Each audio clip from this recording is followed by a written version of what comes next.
everyone, my name is Sloan and welcome to my YouTube channel. I think I need to be showing off my collection to you guys more. I feel like I'm usually out and about plant shopping for a lot of my videos, especially lately. So I thought today would be fun to show you some of my plants that are growing right now in winter, which I would say is actually the large majority of my plants are growing right now, but here are a few that I'm excited about and seem to be growing quite prolifically for the most part. All right, we can start out with my Syngonium Albo, and this leaf right here is the newest leaf to come out, and it's also my favorite leaf on this entire plant. I love it so much. One of my favorite things about the Syngonium Albo is how different every single leaf is. Some of them have this mottling, like this one has an entire white chunk. This one is my favorite because of all the mottling, but there is another leaf coming out right here that I'm excited about. It looks like it's got some mottling on it. I don't know how variegated that one will be, but I love how different they all are. And this plant's pretty special to me because it was the first uncommon plant that I purchased. And it's grown quite a bit, as you can see. It's got quite the stem and it leans toward the light, so I move it all the time. I just flipped it. So now this part is facing towards the window. As you can see, it's leaning quite a bit. I think I will probably propagate it at some point soon. There's definitely a lot of aerial roots that would make that pretty easy, but I've been enjoying watching it grow, so I haven't felt like cutting it, but it's been growing quite a bit for me. I would say it feels like it's always working on a leaf, and I would say a new leaf completely unfurls at the most every 2 weeks, sometimes quicker than that. It's what it feels like. I don't know. Looking at it now, I'm wondering if that's actually accurate, just thinking about how many leaves are in comparison to when I got it. But every time I look at it, it's working on something. So those are kind of my favorite plants to have around because they're just so fun to watch grow. The next plant I want to show you today is my Alocasia Black Ninja. And if you subscribe to me, you might remember me picking up this plant from a local plant shop, Renovation Jungle, last fall, I think. And when I bought it, it had a lot of leaves. And probably 2 months ago, every single leaf fell off except two. And there are two stems in here, as you can see. So it was this leaf and this leaf were the last two left. And I've just been watering it and hoping for the best. And now it's put out two leaves for me. So there's this one and then this one here, which I'm just so excited about. And you can see, so the original plant that I got, I'm pretty sure it was sport variegated. There was definitely different colors on every single leaf. And, I don't know for sure if it was sport variegated. I don't know that much about alocasias, but I think it is. And this one you can see has two different colors as well. And in real life, there's a very stark line. I don't know how well you can really see on camera, but it looks like more than just the leaf hardening off. So I think the sport variegation is staying at least a little bit, which is exciting. And it seems that the plant is doing a little bit better than it was. So I'm pretty pumped about this. I keep this plant in my bathroom, so it gets really high humidity because I've heard that alocasias like that, and it's also right next to a filtered southern window, so it also gets a ton of light. And I don't know, I think it's on the up and up, so I'm pretty excited about it. Next, I wanted to talk about my Philodendron Gloriosum, and part of the reason I just wanted to talk about this plant is to update you guys on its newest leaf. So this is the newest leaf to come out, and look, it's almost completely perfect. It's so beautiful. And the last time I showed you guys this plant was a few weeks ago when I purchased it at Ted Lair, and this is the leaf that it was working on then. So here's your little update, and look at that, it's already working on another leaf. There we go.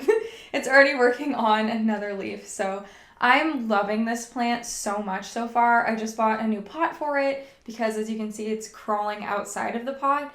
And ideally, you don't want to let your crawlers do that because they want to be crawling along the soil. And if they're just kind of crawling out of the pot, they're not going to be able to stick their roots down into the soil and the leaves will get smaller. So I really need to repot this as soon as possible. But for the meantime, I'm just going to look at it and enjoy. This is probably my favorite plant in my collection at the moment, which of course my favorites change, but right now I think this one's my favorite. I love it so much. Next we have my large adansonii, which I watered this morning and probably shouldn't have because it's even heavier, but I can't get the whole thing on camera.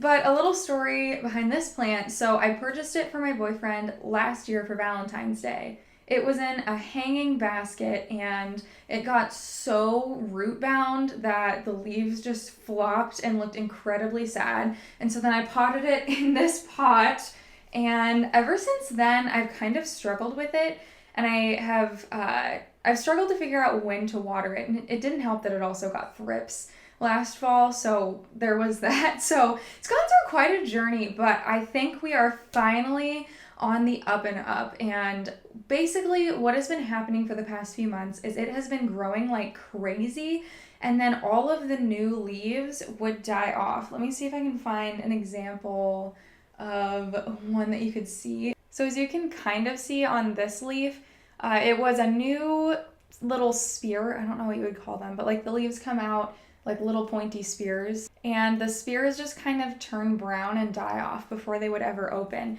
And I was dealing with that for months, where this plant was really trying to grow and struggling. And I finally figured out, and I just wasn't watering it enough. So if you run into that issue where your Monstera leaves look like they're going to come in, it looks like they're growing, and they just turn all brown, you might not be watering enough. I think there's a lot of different things that could be a symptom for, but in my case, that's definitely what it was. And some of the issue was that I was struggling to see if the soil was wet.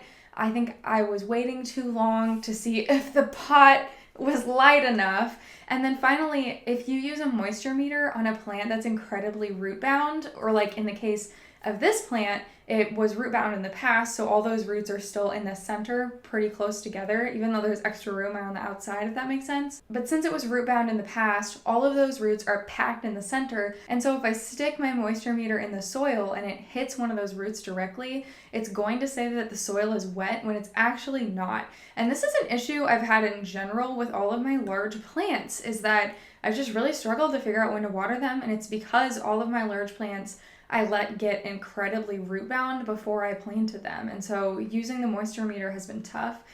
But what helped me realize was that for this particular plant and all of my other large plants, I've started using a moisture meter, but I kind of take the number with a grain of salt, and instead I will look at the stick of the moisture meter, and if there's a bunch of dirt caked onto it, then I know the soil is probably still pretty moist. But if I pull it out and the stick has no dirt on it, then I know that the soil is probably pretty dry, and that's when I water. And that has helped me tremendously with all of my large plants. So I think I might make a moisture meter tips and tricks video at some point that would maybe cover a little bit of that, because I love using a moisture meter, but there are definitely some nuances that took me a little bit to learn. But anyway, this adansonii is growing like crazy now, and the leaves are actually coming out. So I'm excited to see it get more full, because due to a lot of the leaves dying off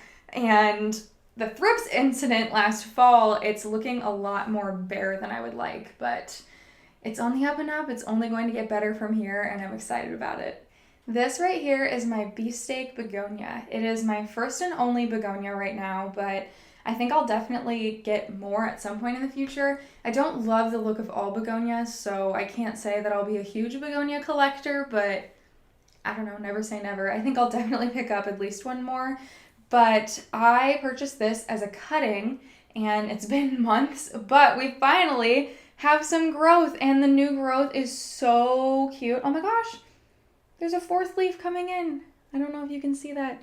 Super tiny right there. So exciting. So they come in and they look kind of like this, and then they slowly get bigger and more green, and I think eventually they'll look more like this. This one looks like it's yellowing a little bit, so I might lose it, but I don't know. That might just be the sun shining through it. I'm not entirely sure, but I've just been really excited to watch this grow. I think the way that the leaves come in is so adorable, and it's grown quite a bit for me just over the last few months. So yeah, Beefsteak Begonia. This plant right here is incredibly heavy. It's in this giant pot. It's my banana tree, and I'm gonna set it down now while I talk about it. I'm sorry you can't really see it, but it's too heavy. Okay, I have it sitting on my knee. I think this will work. But this banana tree has quite the story. So last spring, I decided I really wanted a banana tree. This was at the beginning of my getting into plants journey, I would say, and the banana tree was one of the first plants that I researched a bunch and was like, I have to have a banana tree. So I looked everywhere for one. I looked at all of the prices, and at the time, the cheapest price for a large banana tree was like $50, and so I bought one. Little did I know that by the end of the summer, they would be selling for much, much cheaper. But I bought this banana plant, and here's what it looked like when I first purchased it, and I put it in my living room. And I was new to my plant journey, and I knew that my living room didn't have the best light, but I thought that it would be enough because there's a north-facing window and a large west-facing window. And I don't know if it was the lack of light or if I wasn't watering it well enough. It could have been a million things. I think banana trees are also just kind of finicky, so it could have just been the fact that it's a banana tree. But anyway, it started declining, and I ended up just shoving it outside to not deal with it. And a little pup appeared while it was outside, and I watched that pup grow all summer, and it was so exciting. And then I brought it inside, and that died. And the pup had gotten really big when it died, like almost as big as it was when I purchased the mother plant, like up to, I don't know, 3-4 feet or something. It was tall. And so then it was winter, and I had this like super dead looking banana tree. So I shoved it in my basement, and my basement is unfinished. So I don't know, think of any unfinished basement. It does have southern facing windows that are very small, but I put it next to one of those southern facing windows, and lo and behold, a little pup grew. And I just saw this morning that there is another one coming in. And so actually this morning I chopped off, this is the stump, the giant dead plant, but when I chopped it, it actually wasn't as dead as I was expecting. Like, all the leaves look brown and crispy, but when I cut it, it was juicy. That was weird. Also, it smelled like bananas, so that was crazy. If you have a banana tree and if you've ever chopped one, I didn't expect it to smell like bananas. That was insane. But anyway, so now I'm going to keep this plant right next to a southern facing window here in my office, which is a sunroom, so it just gets a ton of light. And we'll see how it does inside. I don't really love the idea of having a plant that I can put outside that only looks good outside, in the summer, if that makes sense. Like, when I purchase a house plant, I'd like it to look good all year round, preferably inside. So, I don't know. We'll see how this goes. I hope it grows in really big. I've noticed that banana trees, when they are growing and they are happy, they grow very quickly, and that's really exciting. So I know over the summer it was putting out a new leaf every week, and it was just like the most exciting thing ever. So I hope this works out. It looks like I've got 2 in there, but this was beyond exciting for me when I went to the basement one day and I looked at my banana tree that I thought was a goner and saw these little tiny pups coming in. So next I want to talk prayer plants. So I'm using this red Maranta as an example, but really all of my prayer plants never stop growing. They are always working on a leaf. And my prayer plants include this red Maranta, a green Maranta, a rattlesnake calathea, and a Stramanthe trio star. All of those are constantly growing. I would say this one is probably growing the most, or at least always working on a leaf. And it just makes me so excited to see it always growing. I have like very, very excited visions of this just being huge. Like, just imagine with me all of these leaves cascading down. I keep it on a shelf in my bedroom, and I get to look at it every night. And it's actually, I don't know, like 5 feet away from a south-facing window, so it gets a lot of light. And originally I was really nervous about that because Marantas and prayer plants in general are understory plants, so they like to be like in the shade, but I mean the shade outside is still pretty bright, so I guess it seems to be liking my south-facing window. I would say the only thing with this plant is that I have to remember to water it, and this one looks the best of, I don't know, my rattlesnake looks really good, but I would say this is probably one of my better looking prayer plants. If you own prayer plants, you know that they can get crispy sometimes. And this has a few crispy leaves, but they're kind of hidden. See the crisp? For the most part, I think it looks really pretty and I love to watch it grow. And the last plant that I want to talk about today is my avocado tree, which doesn't look a lot like a tree right now. But you might remember that I repotted this last fall, and basically I had forgotten to water it. So at that time it was probably like this tall and it had beautiful long avocado leaves. It was gorgeous, and I forgot to water it, and I thought that putting it in a bigger pot would probably help, just because bigger pots retain more moisture because there's more dirt. So I repotted it into this, and shortly thereafter all of the leaves fell off and the stem, you can kind of see, started rotting. And so I've basically throughout the winter just been periodically chopping the top, and like the rot keeps spreading, but I think it's finally stopped, even though I should probably chop that portion of the leaf off. But I think the rotting has stopped at least, and now it's starting to put out new growth. And so as you can see, it's reaching towards the light, and east-facing window is here, so I'll probably move it back into my sunroom because I get a lot more light in here, and this is a tree, so it probably would enjoy a bit more light. But I think this is a good example of sometimes when you think a plant is dead, they're actually not dead, because for a long time, all this was a slightly green stick.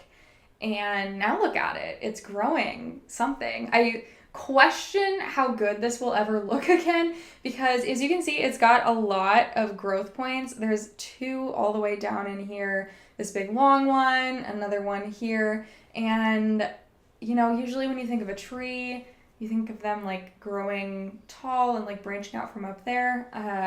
And I don't think this one will get tall from like the middle stem anymore. I think it will like grow from like the other stems, if that makes sense. So I question how pretty this will end up, but I am excited to see it growing. I think at some point I will make more avocado trees, because this was one I just grew from a pit from an avocado that I ate. So it's always exciting to grow something from a seed, and I was pretty sad when it seemed like it was declining. So I'm excited to see it growing, and even if it turns out kind of ugly, I think I'll love it. So I'm excited for that day too. So that is all for today. Like I said, a lot of my plants are growing, so I really had to think about which ones that I wanted to show you, because I can't show you my entire collection in this video. But I think if you're curious, I think some of the reason that a lot of my plants are growing is that I live in Iowa, and we have very sunny winters here, at least the part of Iowa that I'm in. And I think it took me getting into plants and living in a house with lots of southern facing windows for me to really appreciate how much sun we get. I would say most days are bright and sunny in the winter where I live, and the way that the angle of the sun changes in the winter means that we get more light coming in from the south in the winter than we do in the summer, and most of the windows on my house are on the south side. In fact, like basically the entire south side of my house is windows, so that means honestly we probably get more sun in the winter than we do in the summer. So my plants are really super loving it, and I'm very thankful for it. I'm especially thankful for it just given, like, I know a lot of people complain. I see people complain about, you know, we don't get a lot of sun and it's so cloudy, and like, I can't wait for winter to be over because I can't wait to see the sun again. And I'm very thankful that I don't have to deal with that, and that I get to see the sun whenever I want. You know, the downside is that sometimes it's -20 here, so you don't want to go outside to see the sun. You look at it from out your window because it's so cold, but I'll take the sun. I'll take it. Even if it's really cold, it's nice to have. But anyway, I think that's why so many of my plants are so happy. So I hope you enjoyed seeing a few of my plants that have been growing really well for me throughout this winter. I really need to show you more plants in my collection, I think, so I have some more videos like this planned, but I also have a lot of plant shopping videos planned, so if you've subscribed to me for plant shopping videos, many more of those coming. If you aren't subscribed to me, I would appreciate it if you would, especially if you love plant content, and I hope to see you in the next one. Bye!